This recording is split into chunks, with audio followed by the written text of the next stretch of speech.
यहाँ कहानी को दोहराया गया है। प्यारे दोस्तों नमस्ते। कहानी सुनने जा रही हूँ। एक गांव में रामलाल नाम का एक आजी ब्राह्मण अपनी पत्नी सुशीला के साथ रहता था। रामलाल आलसी तो था, पर वो भगवान शंकर का परम भक्त भी था। वह सुबह शाम शंकर जी की पूजा करता और भगवान शंकर का नाम जपता रहता था। रामलाल रोज यही दो काम करता था। बाकी समय अपनी आलसपन की वजह से वो घर में ही सोया रहता था। इसी वजह से रामलाल और उसकी पत्नी के बीच आए दिन अनबन होती रहती थी। सुनते हो जी, आज जल्दी से खाना खाकर खेत चले जाओ, आज फसल कटनी है। और हाँ, खेत से आते हुए सरसों का साग भी लेते हुए आना। घर में सब्जी बनाने को कुछ भी नहीं है, आते हुए भूल मत जाना, नहीं तो आज खाना नहीं बनेगा। मैं पहले से ही बोल रही हूँ। पत्नी ऐसा बोल ही रही थी कि रामलाल अपनी पत्नी की बातों को नजरअंदाज करके बिस्तर पर सोने चला जाता है। कैलाश में बैठी माता पार्वती भगवान शंकर से कहती हैं, भगवान, ये आपका कैसा भक्त है, ये कोई काम नहीं करता, आपको तो इसका मार्गदर्शन करना चाहिए। भगवान शंकर मुस्कुराते हुए कहते हैं, समय आने पर मैं इसे उचित शिक्षा दूंगा। सुशीला फिर कहती है, जल्दी उठो और खेत में जाओ, आज फसल काटनी है। खेत में फसल बहुत बड़ी हो चुकी है, अगर आज फसल को नहीं काटा तो उसे जानवर खा जाएंगे या कोई चुरा लेगा। मेरी बात सुन भी रहे हो? हे भोलेनाथ, ना जाने इनका आलस कब खत्म होगा, मैं तो इनसे तंग आ चुकी हूँ।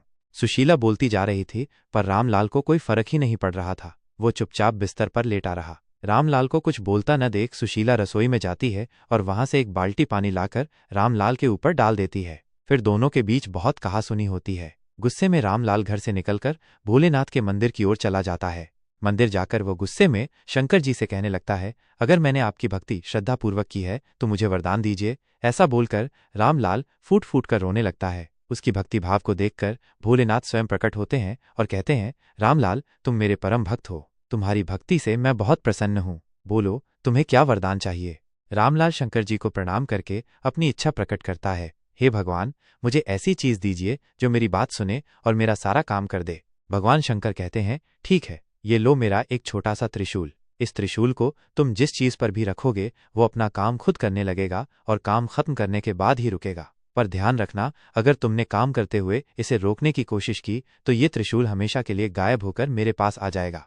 रामलाल बहुत खुश हो जाता है और मन ही मन सोचता है कि अब से उसे कोई भी काम नहीं करना पड़ेगा। फिर वो त्रिशूल लेकर घर जाता है और अपनी पत्नी को शंकर भगवान के वरदान के बारे में बताता है। कुछ दिन गुजर जाते हैं। रामलाल त्रिशूल को पाकर बहुत खुश था। अब उसे कुछ भी काम नहीं करना पड़ता था। वो जिस चीज पर त्रिशूल रख देता वो चीज अपने आप ही काम करने लगती। एक दिन रामलाल को चाय पीनी थी। उसने चाय के बर्तन में त्रिशूल रखा और कहा, मुझे चाय बना दो। ये बोलते ही चाय के पतीले में अपने आप ही दूध, चीनी और चाय की पत्ती डाल जाती है और फिर उबलकर एक कप चाय बनकर उसके सामने आ जाती है। इसी तरह वह हर काम में शंकर भगवान के दिए हुए त्रिशूल का इस्तेमाल करता। फिर एक दिन रामलाल को भूख लगी और अच्छे अच्छे पकवान खाने का मन किया। उसने कहा, मुझे स्वादिष्ट भोजन चाहिए।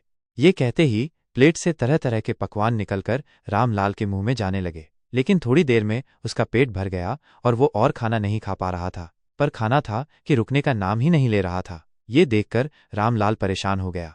वो जैसे ही खाने को मना करने जा रहा था तो उसे भगवान शंकर की बात याद आई कि अगर उसने काम करते हुए त्रिशूल को रोका तो उसका वरदान हमेशा के लिए समाप्त हो जाएगा। ये सोचते हुए वह चिल्लाने लगा।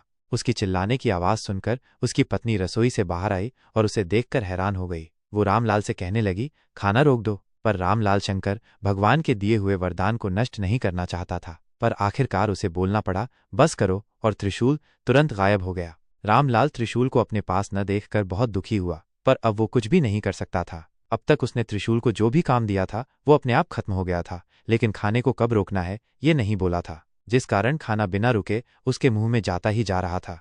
हे महादेव, मैं समझ गया कि आपने मुझे ये वरदान सबक सिखाने के लिए दिया था। मैं कितना मूर्ख था जो आलस के कारण हर छोटे से छोटे काम को टाल दिया करता था। आपने मुझे सिखा दिया कि छोटे छोटे काम के लिए किसी दूसरे पर निर्भर रहने से कितनी बड़ी मुसीबत आ सकती है।